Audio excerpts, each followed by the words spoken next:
Welcome to the SciFi Pubcast. Come for a drink, but stay for the speculation. On this episode, we talk parodies and science fiction. It's real funny stuff, especially considering Joel is sick as a dog. Apparently he ate something from the kitchen. Derek, no doubt, is at fault. Remember, dear customers, even when your show is a complete disaster, you can always order a hurricane at the bar. So have a drink and relax. This is the SciFi Pubcast.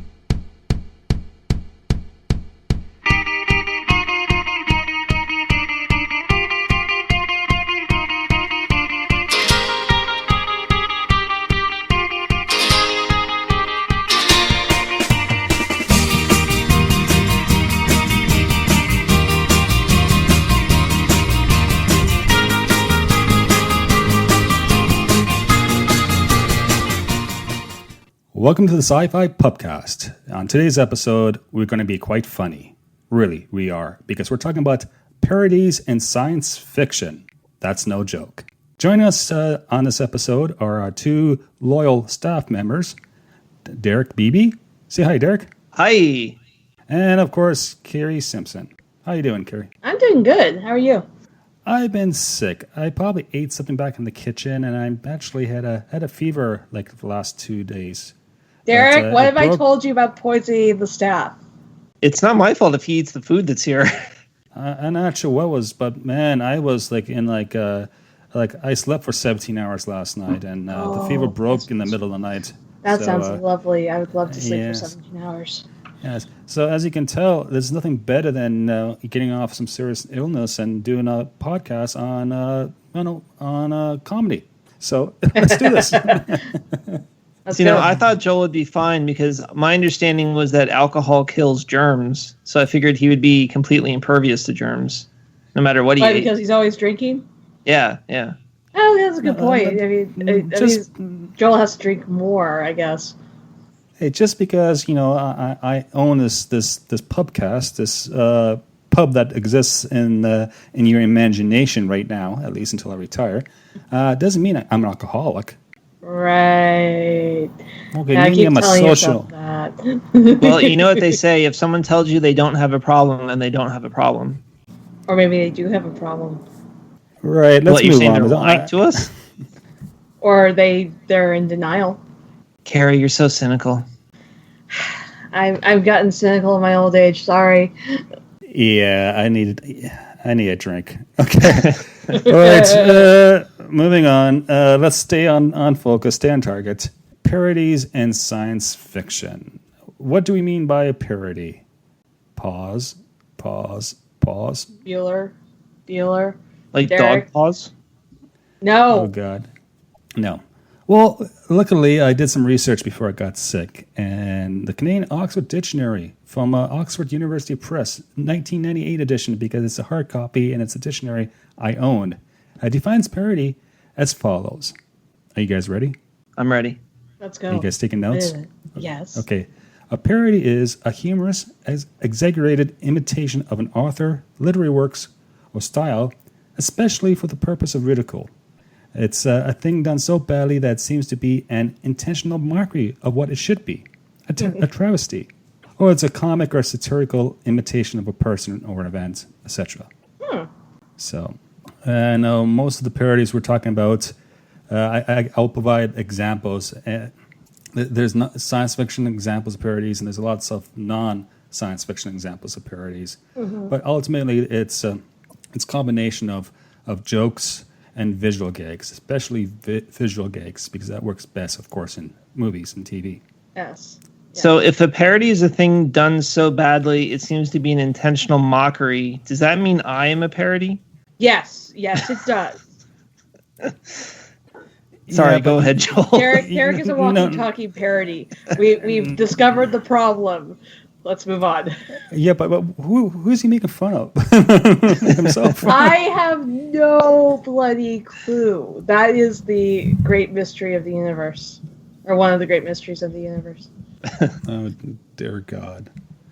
So in terms of films are non-science fiction that are obviously parodies, it's things like Airplane, Robin Hood Men in Tights, Anything by very- Mel Brooks, really. Yeah, not anything. We'll get into this because I have some strong feelings. Of course, Spaceballs is a parody, but we'll talk about that later.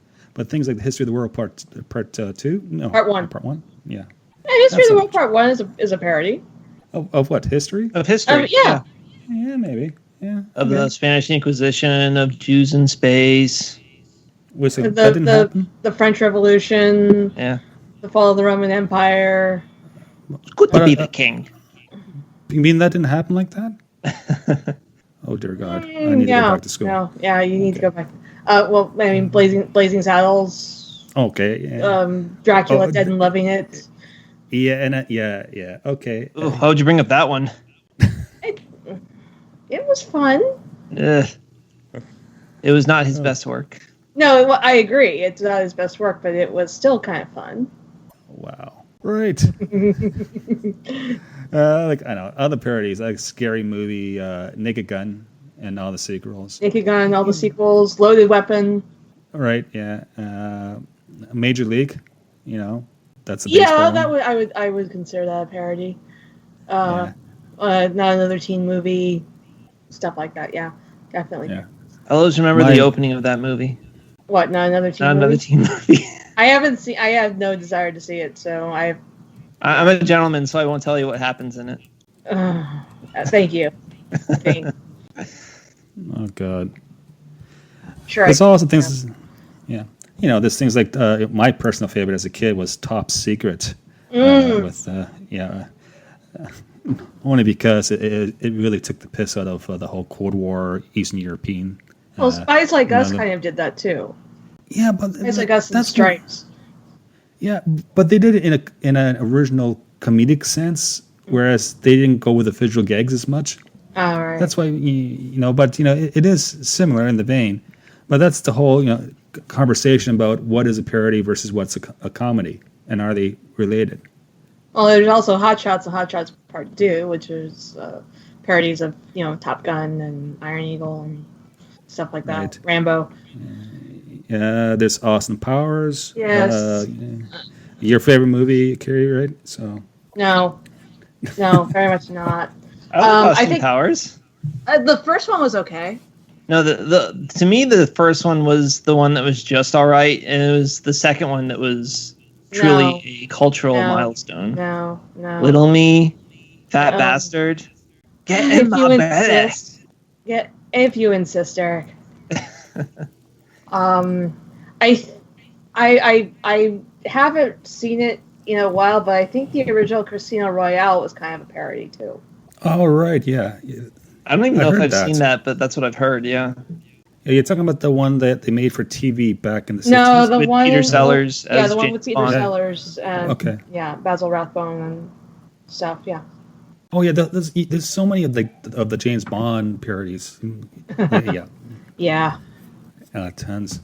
And then there's music parodies like This Is Spinal Tap. What a classic movie. That's on my computer. I still haven't seen that. Anyone under the age of 35 is not going to need to know what I'm talking about. I've seen it. You're like 36. I'm 36, so you're right. I just eked in. Okay. Yeah. I'm 40. I know what you're talking about, and I know the Goes to 11 joke because I make that all the time, but I haven't actually seen it. The Christopher Guest movies I have seen are kind of meh to me, but I'm getting around to Spinal Tap. So if Carrie uses the 11 joke without having seen the movie, does that make her a parody or a travesty?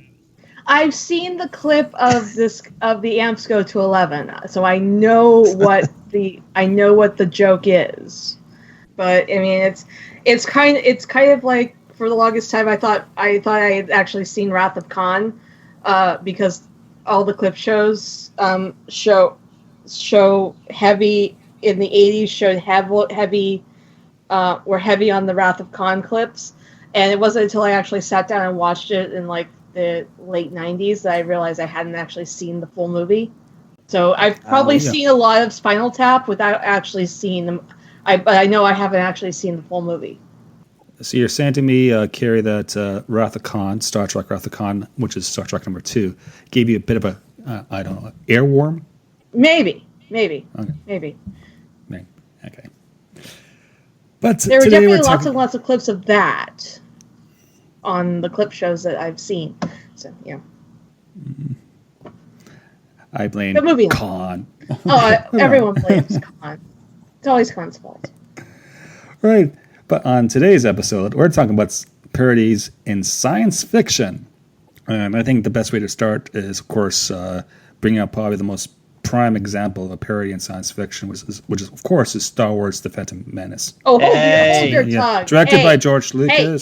George It's not that bad. That is not a. Thank you, Derek.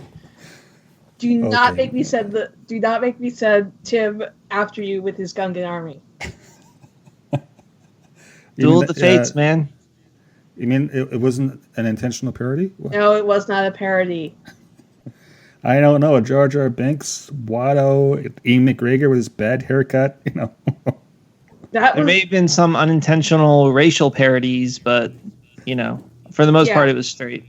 Yeah, for the most part, it was not a bad movie. It's not the best Star Wars movie, but it's not a bad movie. At the time that it came out, I loved it. Oh yeah. Yeah, because it was new Star Wars, and it was seeing Jedi in action for the first time. It was seeing a lot of things for the first time. Yeah. Okay. I've been put in my place. Okay. You can send any hate mail to the SciFi Pubcast at space.com. Of course, we all get the email, so it'll be entertaining. But one reason why we're doing this parody and science fiction show is because there's some new shows that's coming out, and we want to peg this pubcast to any news items out there. So we have things like the Orville that's coming out. That looks like it's going to be fun. Although from what I've heard, it's a lot more serious than one would assume, since it's from Seth Meyers. Apparently, it's actually Seth Meyers, semi-serious. Seth MacFarlane. What did I say? You said Seth Meyers. Seth Meyers is on late night. Right. Seth MacFarlane is, the Mr. Family guy. Yeah. I've heard him say that it's actually, despite his reputation, watchable for kids and stuff like that. And I hope it's really good. I've heard some people on Twitter saying it's really good. I've heard a couple other people saying it's kind of meh. I want it to do well, but we'll see. I'll watch the first episode this weekend, probably. I'll hopefully get to it this weekend. Well, it's not till Sunday night. I know, and I have to work on Monday, sadly.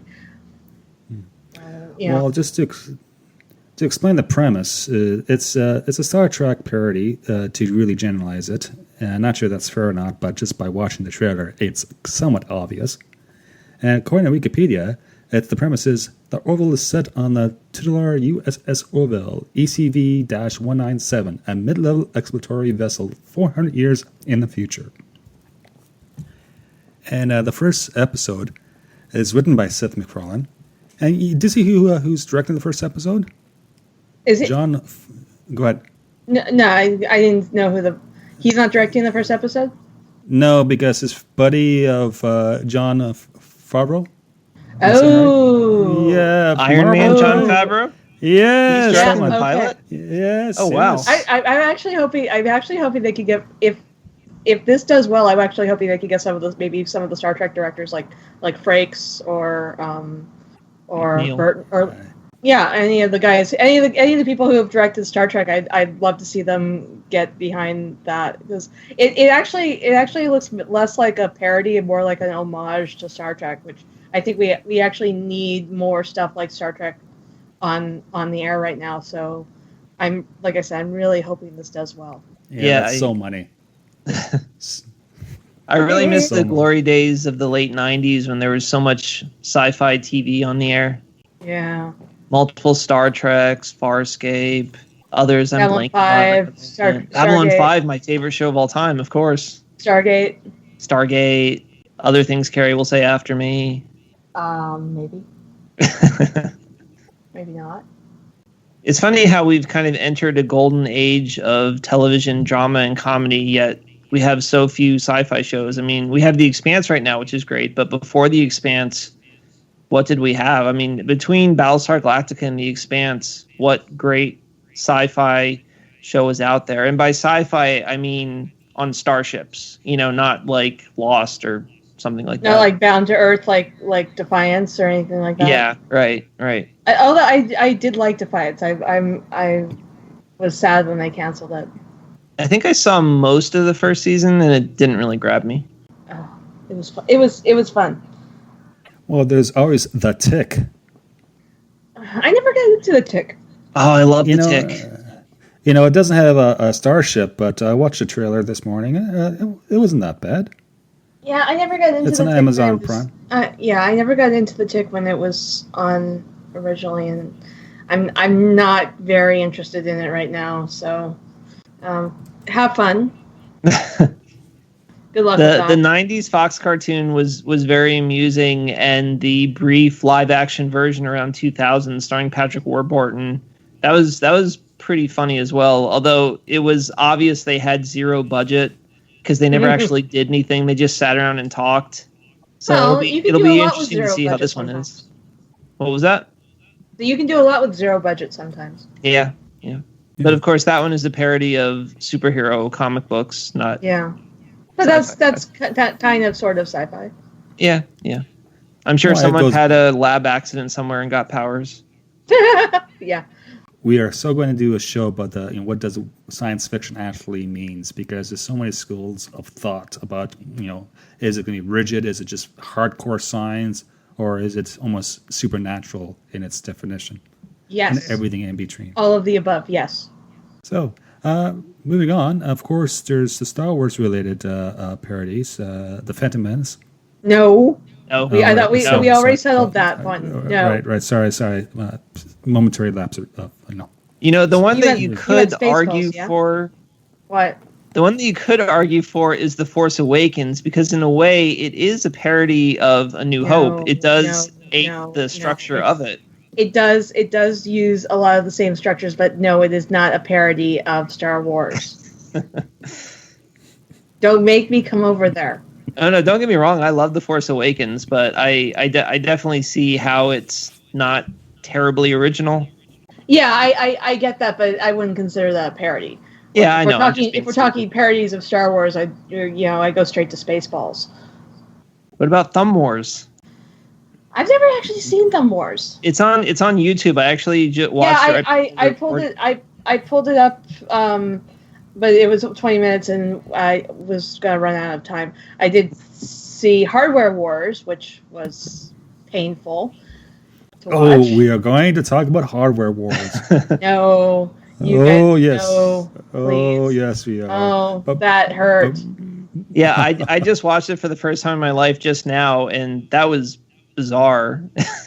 Yeah, although I do find it rather funny because I went to work one Halloween as Anne Droid, who was like the semi niece of Ford Prefect and Zaphoid Babelbrox. And the princess in Hardware Wars is Android, which I found kind of amusing. Okay, because I know most of our listeners are probably don't even know what we're talking about right now with Hardware Wars. Let's say this: Hardware Wars was a short. It was 13 minutes long. It was filmed in 1978, and was filmed in the style of a teaser trailer, which directly mocked Star Wars: The New Hope. Mm-hmm. George Lucas is apparently on record saying that's his favorite parody of Star Wars. And it's really bad. Actually, I'm not sure what the source is. I think I read that the whole movie, it's on the Wikipedia article. The budget of the movie was $8,000 and it made over $1 million. Hardware Wars. Yeah. So per capital investment, it ranks right up there. Wow. That are you saying that did better than like the original Evil Dead or something like that? Yeah, in terms of investment money in. Yeah. It's insane because wow. The one reason why it did so well is because they use really cheap actors, and they and for all the space stuff they purposely did the hardware stuff like vacuum cleaners and irons and all that. Yeah. To not only to to parody, Star Wars, but to actually save money on props. Hey, you know what? It works, I guess. The other thing I noticed was Okay. that they didn't do any of the actual in-scene dialogue. Everything was poorly voiced over. Like, they didn't do any audio recording as they were filming, and they just did it They all. voiced over in it later. post. Yeah, it was very strange. Yeah, because remember, it was supposed to be a trailer, right? So that's why it was a voiceover. That's the style of trailers. No, but even the characters' dialogue as they're speaking on screen was dubbed in after the fact, like a foreign movie. Yeah. Over. Yeah. Yeah. Yeah, that Interesting. was kind of fun. And it's available to watch on YouTube right now. Just type in Hardware Wars. 13 minutes of your life you'll never get back. It's no Christmas special, but it's still worth seeing. If you're a Star Wars fan of whatever variety, you need to, learn about the history of the war, so to speak. The good news is it's short. And it was very, very 1970s. Yes. But I'm sure, Star Wars parodies have changed over the years, right? Mm-hmm. Yeah. Yes. What year was Spaceballs? 87? Yeah, let me look this up. I know it's over 25 years ago, but I know Thumb Wars was 1999 87. because it came out right around Phantom Menace. Yeah, it was 87. yeah, I just rewatched it yet again on the couch this afternoon because I've been sick. And Spaceballs, it's still great. Oh, yes. Yeah, because not only does it make fun of Star Wars, which is where it hangs its hat, but there's so many other references to science fiction properties.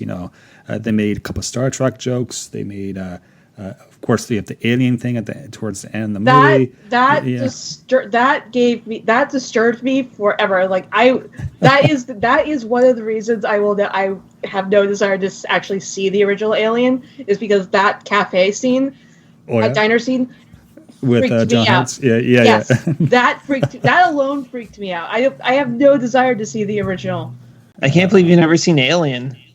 I have no desire to see any of the Alien movies. I think I've seen bits and pieces of Alien 4, and Written by Joss Whedon. Yes, and it was semi-tolerable, and it had Ron Perlman, and you can yell at me all you want for having tolerated that one. I know that's not the popular choice. No, it's not. Yeah. But going back to Spaceballs, is like the Planet of the Apes. There's a reference at the end of the movie, and it's classic. It's a typical Statue of Liberty on the beach and all that. It's like, Lord, wow, these are the great moments of science fiction. Oh shit! There goes the planet. Yes, that's what I'm talking about. I love that. I do quote that quite a bit. But then there's other Star Wars parodies out there. Family Guy has a whole whack of things. There's Robot Chicken. Uh-huh. Have you guys seen any of that type of stuff? I've seen Many bits and times. pieces. I've seen bits and pieces of it. I've never really gotten into Family Guy, so I just Okay. I'm not gonna. I usually don't say this very much, but Derek, please enlighten us. I'm actually watching the Empire one right now on mute. They're all on Netflix. You can watch them there. They basically redo the 3 original trilogy movies in the space of 45 minutes. And Peter is Han, Lois is Leia, Stewie is Darth Vader, Brian is Chewbacca, Chris is Luke, and Meg is usually just like a random monster because they always make fun of her. But yeah, they actually do retell the story pretty faithfully, and then they just throw some jokes in here and there. Like, for example, when they're escaping the Death Star in the first one, when they're down in the trash compactor, they find a couch that Han really likes. So as they're running out and escaping the stormtroopers, Han and Chewie are laboriously carrying this big heavy couch down the hallway with them, and then when they're trying to get it up the ramp into the Falcon, it keeps getting stuck on the edges, like when you're trying to get it through a stairwell. And so they're arguing with each other about, move it this way, no, move it this way, watch your fingers. That's almost a Dirk Gently reference, because there's a in the original Dirk Gently novel, there's a reference. There's a running joke about the a sofa that's stuck halfway up the guy's stairwell, and he has no idea how it got there. It just appeared one day. And then the Robot Chicken ones are just more, little bits of random 1 to 5 minute sketches. I haven't seen those in a while, but they're pretty funny. They use Boba Fett a lot as this kind of childish, overconfident braggart. That makes fun. Yeah. Of course, there's also Detours. That was an excellent TV series. Remember Detours? I wish I could remember it, but they pulled it before they ever aired it. Actually, Right. The Lego Star Wars games are actually kind of funny, and by extension, the Lego Star Wars The Remake Adventures. I realize it's a little more serious, but some of the jokes that they throw in there are just hilarious. Like Jabba's carrying frozen Han Solo around just as an example of what he does to his enemies. It's fun. Oh yeah, I love the Freemaker Adventures. Anyone who's a Star Wars fan should watch that show because it is legitimately good. It's not like stupid and childish. It's actually clever and good. Some of it is a bit stupid and childish, but it's stupid and childish in a fun way. Yeah, I mean it's not insultingly stupid and childish. It's cleverly stupid and childish. Yeah, it's like all the bounty hunters from Empire Strikes Back show up, but Boba Fett and the joke is that. Yeah, but none of you are Boba Fett. Or they couldn't afford Boba Fett. They couldn't afford Boba Fett, yeah. Classic. Just classic. I am dying to see that Detour show, though. I mean, I know it was going to be very, over the top and silly, but I think they produced 40 or 50 episodes in completion before they pulled the plug on it because of the Disney buy. And I really do hope they release that one day. My hope is that when Disney starts its new exclusive streaming service in a few months, that they'll just dump it on there. Maybe. I won't hold my breath, though. Yeah, I did see the first episode, these parts of it, at one of the celebrations I attended. And yeah, it looked like a typical, parody of Star Wars, but in a robot chicken type sense. So, yeah. Yeah, I saw like a 5-minute trailer, and the only thing I remember about it was that Leia was kind of like a really smarmy brat. Is that right? I wouldn't know. I haven't seen it. But yeah, I really hope they release that one day because they spent all that money on it. You might as well, put it out and make some money. That's what Disney is for, right? Making money. You'd think. I mean, they've made more money than any other corporation ever, at least last year. Yes, go ahead and buy Disney stocks. I think I actually do own 1 or 2 Disney stocks. Really? So you actually one of the owners of Disney? Yeah, I put my money where my mouth is. Excellent. That explains so much. Do you get invited to the quarterly conference calls for shareholders? Sadly, no. I keep waiting by the phone, but they never call. Buy more stock. Okay. Yes, I probably own like 1 or 2 shares. Yeah, they all call people who only own 1 or 2 shares. I think it has to be a certain percentage. So I need 5, is what you're saying? Maybe not 25. Maybe like a percentage, a whole percentage point. Maybe a little more. I don't know. I don't know how that works. Can you find out for me? No. Ah, jeez. Do your own damn research. I'm busy tending the kitchen. You just stand around and look intimidating. There's more. It takes a lot of energy to look this intimidating. You're on your phone half the time. I'm not. Joel, I see her. She's on the phone all the time. It's when you're not looking. Yeah. I don't want to deal with it right now, Derek. I'm sick. Let's move on. Okay, sticking with Star Wars. Saturday Night Live. Are you folks familiar with that? Yes. Yeah. I don't watch it very often, but yes. I do. Did you see Matt Undercover Boss episode? I saw most of it. Yeah, that was funny. Yeah, I haven't seen that in a while, but that was good stuff. And it's great because now when you go to these major conventions, you have the Kylo Ren or dressed up as Matt, the radar technician. They have these little get-togethers, and it's great. Nice. So you have a parody that in itself now you have cosplayers doing the parody. Nice. Yeah, it comes like full circle. That's awesome. And of course, how about this one? This is a classic one. I'm going to say a quote, and you tell me what movie it is. Okay. And I'm going to really butcher this, but let's try this anyways. After, of course, wait a second. I have to relax my throat. The lips, the teeth, the tip of the tongue, the lips, the teeth. Okay, I'm ready. Okay. Ready? By Grabthar's hammer, by the sons of Rorvin, you shall be avenged. Macbeth. No. Oh. Hamlet? No, not Hamlet. Drat. Anyone? Drat. The Muppet Galaxy movie? Quest. Galaxy Quest. Yeah, okay, yeah.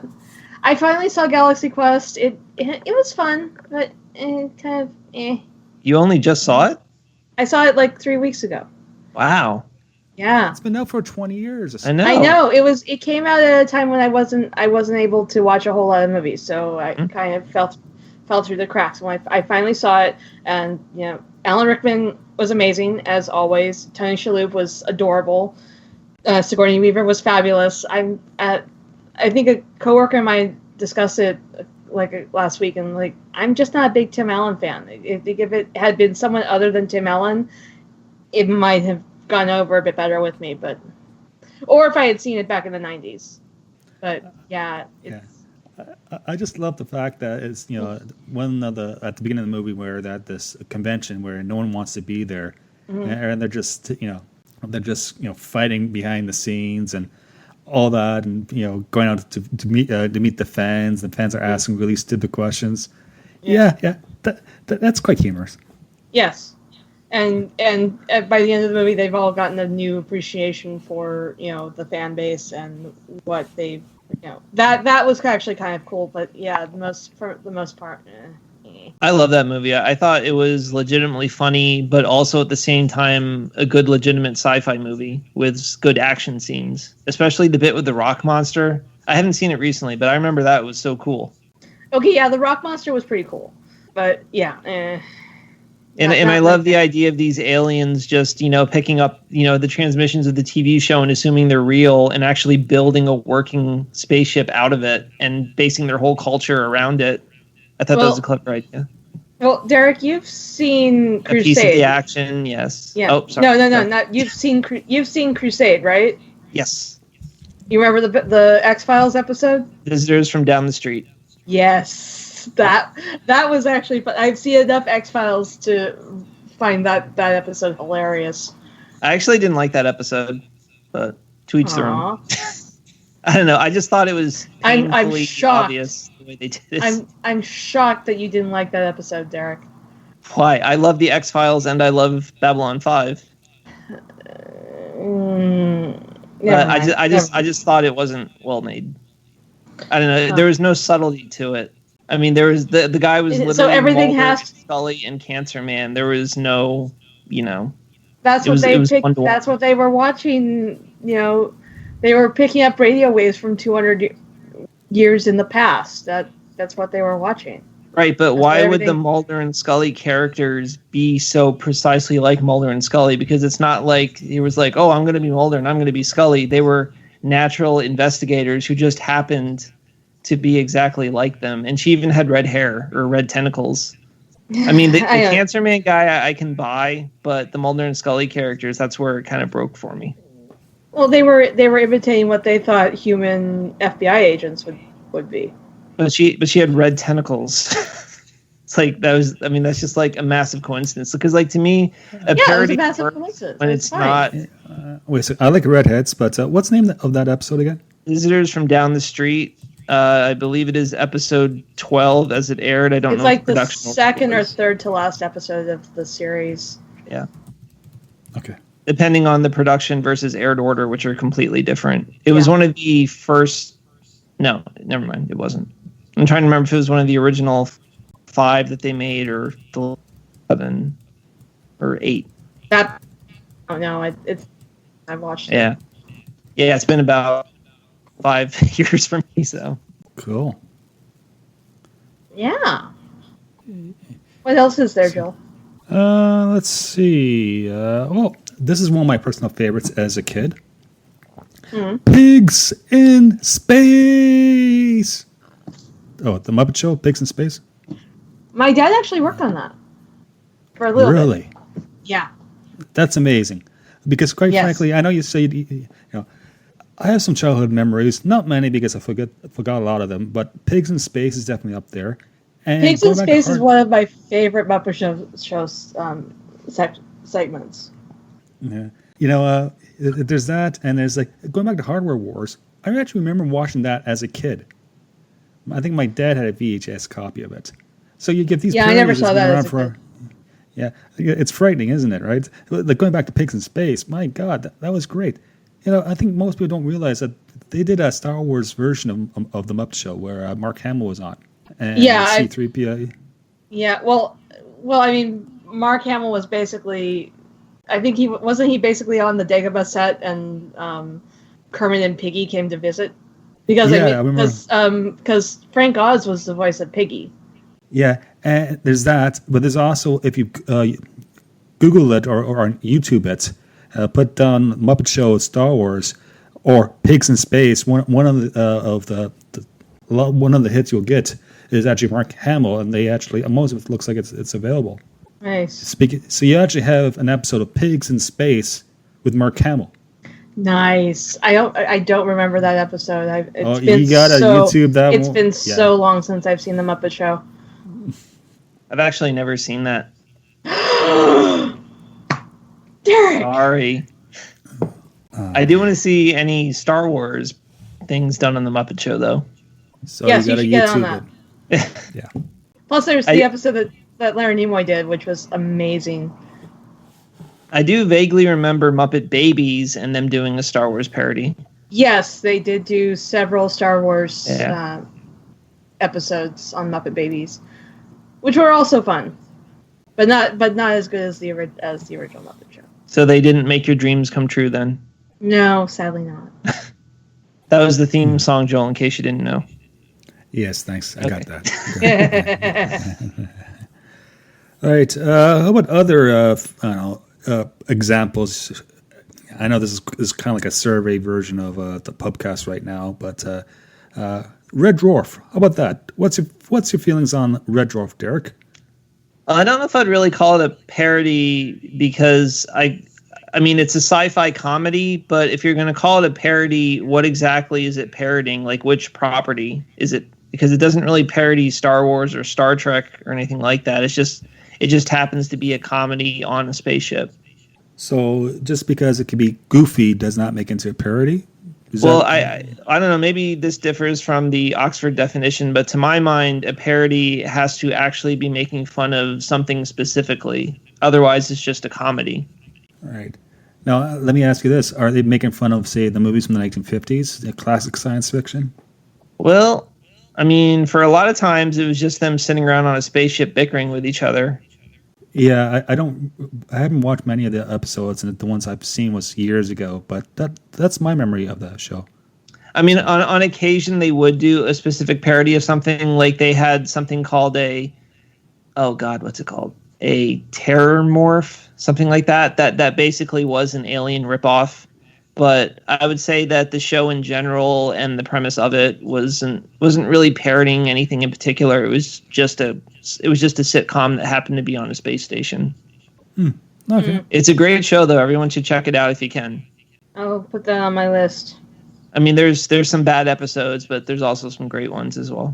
All right. If you ever want to see a full-grown Tyrannosaurus Rex having diarrhea from chicken vindaloo, that's your show. No, that's not something I'm looking forward to seeing. You guys have seen Stargate SG-1, yeah? Yes, definitely. Well, you guys remember the 200th episode? Oh yeah, with all the little Farscape thing. They parodied Farscape. They parodied Wizard of Oz. They parodied Star Trek. They parodied Star Wars at the very, very beginning of the episode, where they basically are running around with these ginormous koalas that are supposed to be the furlings, and since the change in canon for Star Wars, there's been this whole big hullabaloo about what the Bothas actually look like now, and I keep thinking back to the episode. Was like, because like that's the only time we've ever seen a quote unquote furling on Stargate, and I keep wondering if the Lucasfilm is trolling us, and the Bothans now in the new canon are going to be something like are either never going to be seen, or if they are seen, it's going to be something like that they're just using to make fun of like the furlings in that episode of SG-1. So you're saying to me that can be like the Bothans can be the Star Wars version of Sesame Street's Snuffleupagus? Maybe. Did I get this right? Okay. Yes. It isn't. I think it's entirely possible that they are trolling us. I miss Borsk Fela. I do too. As much as I hate him, I miss him. Yeah, he was a good foil. Yes. I'm still convinced that one horse-like alien in The Last Jedi is going to turn out to be a Bothan. I mean, I know they said that it wasn't, but maybe they're lying to us. Because it looks like a Bothan from the EU. Yeah, I don't think they're going to go the Into Darkness con route with us for that. I really don't. I think most people in the entertainment business have learned their lesson about that. Well, they just did that with Spider-Man Homecoming, though. What do you mean? You saw Spider-Man Homecoming, right? Yes, I did. They swore up and down in the lead up before the movie that a certain character was not a certain character, and then at the end of the movie, it turned out that she was. Oh, right. Never mind. Maybe they haven't learned their lesson. Oh, well. We shall see. Here's one for you guys. The movie Mars Attacks. Mars Attacks isn't actually a parody. It's based on a series of trading cards. Ack. We are your friends. Oh, God. Just because it's based on a series... I would say that's a parody of old-timey 50s sci-fi movies. Well, the original trading card series was released in 1962. The cards featured artwork by science fiction artists Wallace Wood and Norman Saunders. The cards form a story arc which tell of the invasion of Earth by cruel, hideous Martians under the command of a corrupt Martian government who conceal the fact that the Martian populace that Mars is from. They conceal the fact from the Martian populace that Mars is doomed to explode, and they are therefore proposing to colonize Earth. Well, that's interesting. I always thought it was from a trading card series in the 90s, like the early 90s. No, so I didn't know there was an ancient version of it. The 60s is ancient? Yeah, man. Really? Yeah, anything before the 90s is old school, man. You're really going to go there, Derek. And see, the last part of the trading series, like Earth basically goes on to attack Mars, which could have been, if Mars Attacks maybe had done better, or if Tim Burton had decided to continue with the franchise, could have been a semi-fun sequel. Yeah, I'm all about going to Mars right now. We should send loads and loads of ships to check that planet out. We should send Derek. Oh, so I can be like that one lame kid in that movie who can't get a girlfriend and has to talk to someone back on Earth?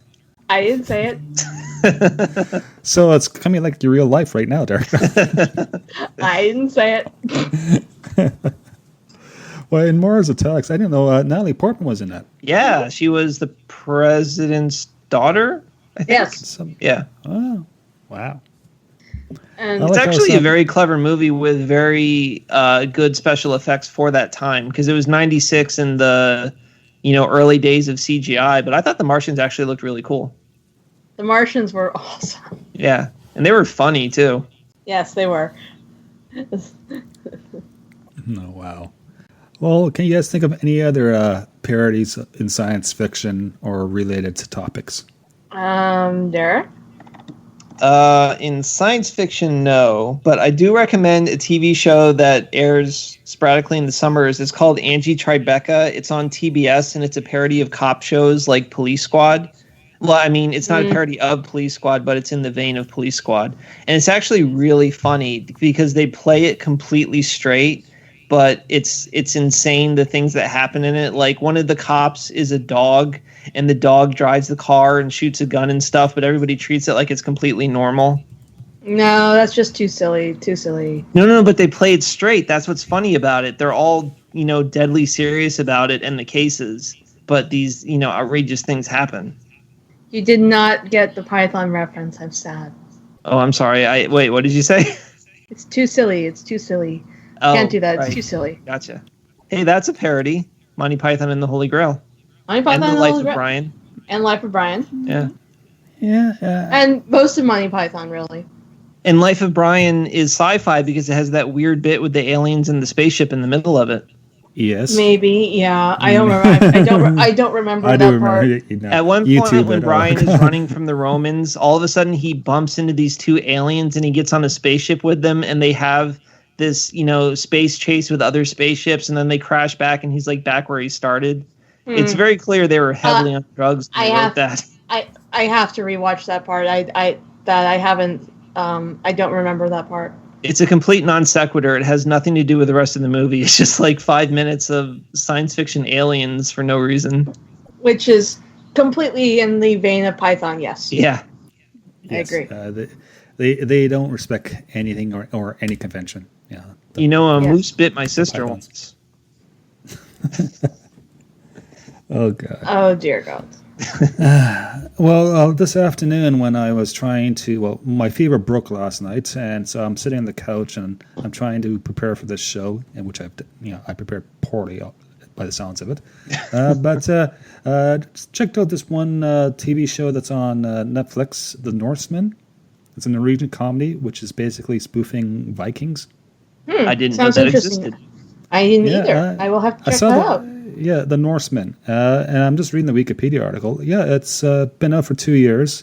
It's actually Norwegian produced, and they actually filmed it both in Norwegian and English at the same time. Nice. So that's which is really neat because I'm watching it and everything's just low. I'm thinking it's making more fun of the Norwegians than the Vikings, but it's quite funny because anyone from Norway, generally they're very civilized, they're very, very polite and proper people. You don't think that for Vikings, but then they're trying. But the comedy is that they're Vikings, but they're treating them like Norwegians from the current day, very polite. It's really nice. Okay, I will have to check that out. That would be funny. Yeah. And that's all that I have for today. Oh, man, I just forgot the really big one that we forgot about. I just remembered the big one we forgot about. Futurama. Yeah? Futurama is, I mean, I don't know what it's specifically a parody. Well, I mean, there's a lot of things in it that are Star Trek parodies. Like the whole Zap Brannigan dupe. But yeah, I love Futurama. That was a great show. My favorite episodes were the ones with Zap, who was a thinly veiled Kirk pastiche. And then Dupe was the Federation of Planets. Nice. No, I still haven't seen enough of Futurama. I'm mixing my sci-fi. Have neither of you seen Futurama? Oh, I have, yeah. Okay. So. Did you see all of it? No, not really. Oh, I've seen an episode. Classic. I know it's classic, man. The Comedy Central seasons are still on Netflix. They recently took away the original Fox seasons. Right. Well, if that's, by the sounds of it, is all that we have for today's episode, then we're going to move towards closing. Awesome. That sounds like a good plan. All right, the kitchen is not taking any more orders now. Yeah, so we can send you guys home early. Of course, I still get paid for the whole day, though, right? No, you don't. There's labor rules involved, Derek. So sorry about that. Yeah, we should let you go back to bed. Yeah, I need to go and die on my couch. Send help. I live by myself, so if you don't hear from me, if there's not an episode coming out in the next couple of weeks, it's because I'm probably dead, lying on my couch. Yeah, we will have to send help. Discovered. We'll have to send a search party. And Carrie and I don't know the password, so Yeah. And luckily, if you keel over, we're all screwed. Yeah. Luckily, I don't currently own a cat, so my body should be somewhat fresh. That's an itch I really needed. And if you want these images and more, you can follow me on Twitter. My Twitter handle is Joel_Welch, WELCH. Derek, what's your Twitter handle? I am at Derek J. Beebe. And Carrie, what's yours? I am at Carrie Blackfire42. That's Keri Blackfire42. Excellent. And if you want to follow our the show's Twitter account, it's SciFi Pubcast. We also have a Facebook page where we're slowly growing the community there. Please, by all means, like it if you wish, or not like it. Also, we're begging people. We're talking about actually begging people. I'm going to get Derek to cook food for you if you leave an iTunes review. No, don't threaten them with Derek cooking food. I will cook. Oh, it's fine. Because iTunes reviews is the main way people will find our podcast. Bribing them with poisoned food is not the way to get them to review our podcast. Just because something is a few days past the expiration date doesn't mean it's poisonous. Yeah, but I still don't trust where you're getting your stuff, Derek. Well, I mean, if the boxes don't have labels on them, then there's nothing to be suspicious about. Right. The next time I catch you dumpster diving, we are going to have words. All right. And on that note, we'll see you next time, guys. Bye. Bye. Music provided courtesy of Logan Rathbone. Podcast logo by Duran. Copyrighted Joe Welch. Listen responsibly. And we can't wait for your next visit to our fine establishment. Cheers.